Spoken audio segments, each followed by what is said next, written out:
जब जब भारत में संकट पड़ा तब तब आरएसएस सबसे पहले खड़ा रहा, लेकिन बदले में क्या मिला? बदनामी, बैन और झूठा आरोप।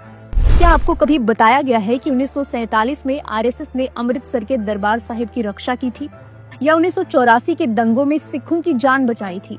नहीं ना? तो अब जानिए वो सच जिसे कांग्रेस और वामपंथी छिपाते रहे।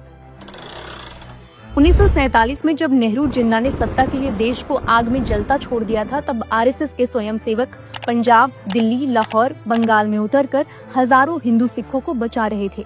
शरणार्थी शिविर लगाकर भोजन, दवाइयों और सुरक्षा की व्यवस्था कर रहे थे। लेकिन इस सेवा का इनाम क्या मिला? 1948 में गांधी की हत्या का झूठा आरोप लगाकर कांग्रेस ने आरएसएस पर प्रतिबंध लगा दिया। 1947 में आरएसएस ने मुस्लिम लीग के हमलों के दौरान 2 बार अमृतसर स्थित पवित्र सिख गुरुद्वारा दरबार साहिब की रक्षा की थी। 1949 में पाकिस्तान के कबाइलों ने जब जम्मू कश्मीर पर हमला किया, तभी स्वयंसेवक ही थे जिन्होंने बिना वर्दी के पुंछ में हवाई पट्टी तैयार की ताकि भारतीय सेना के प्लेन वहां उतर सकें। 62 में जब नेहरू का हिंदी चीनी भाई भाई का भ्रम टूट चुका था और चीन ने हमला कर दिया, तब आरएसएस बॉर्डर पर दुश्मन का मुकाबला करने के लिए खड़े रहे, बिना किसी प्रचार, बिना किसी लालच के। 65 के युद्ध में तत्कालीन पीएम लाल बहादुर शास्त्री ने संघ प्रमुख एमएस गोलवलकर को राष्ट्रीय परामर्श बैठक में आमंत्रित किया। आरएसएस कोई राजनीतिक दल नहीं था, लेकिन फिर भी देश की सुरक्षा में उसकी भूमिका को हर सरकार मानती थी। 1971 के भारत पाक युद्ध के समय आरएसएस ने लाखों बांग्लादेशी हिंदू शरणार्थियों को राहत पहुंचाई, शिविर चलाए। इस देश हित का काम करने का इनाम इंदिरा गांधी ने 1975 के इमरजेंसी में आरएसएस को बैन करके दिया। फिर भी आरएसएस के हजारों स्वयंसेवक भूमिगत होकर लोकतंत्र की लड़ाई में शामिल हुए। जेपी आंदोलन में संघ की भूमिका महत्वपूर्ण थी। राजीव गांधी कार्यकाल में कांग्रेस समर्थकों द्वारा फैलाई गई सिख हिंसा के बीच आरएसएस ने दिल्ली और पंजाब में सिखों की सुरक्षा की थी।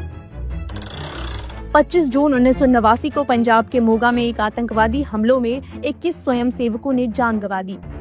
इसके अलावा 1955 में पंजाब में बाढ़, तमिलनाडु में चक्रवात, 1956 में अंजार भूकंप, 66 में बिहार का अकाल, 77 में आंध्र चक्रवात, 93 में लातूर भूकंप और कई अन्य बाद की आपदाओं के बाद मानवीय राहत प्रदान करने में भी संगठन सबसे आगे रहा। लॉकडाउन में आरएसएस कार्यकर्ता राशन बांट रहे थे, ऑक्सीजन सिलेंडर पहुंचा रहे थे, बिना टीवी कैमरा, बिना पोस्टर, सिर्फ सेवा के लिए। आज भी विपक्षी राज्यों में भी आरएसएस मदद करता है। वायनाड में बाढ़ आई तो प्रियंका राहुल फोटो खिंचवाने गए, लेकिन स्वयंसेवक लोगों की मदद करते नजर आए। जिन मुसीबत के समय राहुल गांधी विपक्ष का नेता होने के बाद भी गायब रहे, वहाँ संघ हर पीड़ित के साथ खड़ा रहा, चाहे वो अहमदाबाद प्लेन हादसा हो या बंगाल में आरजीकर अस्पताल की बेटी की आवाज बनना हो।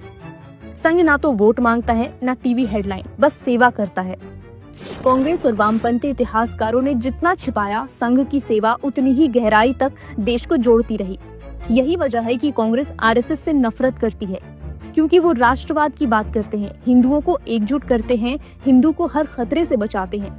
इसीलिए आरएसएस के लिए नफरत दिन ब दिन बढ़ती जा रही है और उसे बैन करने की मांग उठ रही है। इसका मतलब तो यही हुआ कि जो हिंदुओं के लिए खड़ा होगा, कांग्रेस उसे बैन करना चाहती है। लेकिन भारतवासी अब जाग चुके हैं, अब वो कांग्रेस को कभी सत्ता में नहीं आने देंगे।